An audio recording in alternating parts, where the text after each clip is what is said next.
أرجو به أن ينفع الطلاب والأجر والقبول والثواب. للنون إن تسكن وللتنوين 4 أحكام فخذ تبييني. فالأول الإظهار قبل أحرفي للحلق 6 رتبت فالتعريف.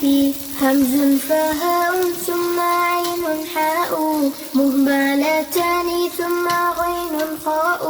والثاني إدغام ب6 آتت في يرملون عندهم قد ثبتت. لكنها قسمان قسم يدغم فيه بغنة بينمو علما إلا إذا كان بكلمات فلا تدغم كدنيا ثم صنوان تلا. والثاني إدغام بغير غنة في اللام والراء ثم كررنه. والثالث الإقلاب عند الباء ميما بغنة مع الإخفاء.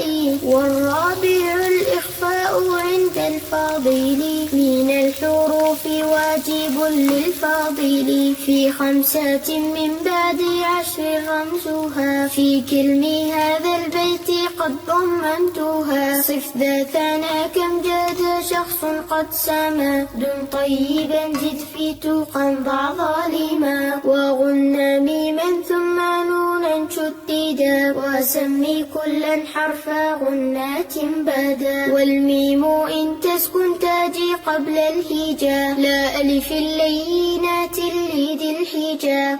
أحكامها 3 لمن ضبط إخفاء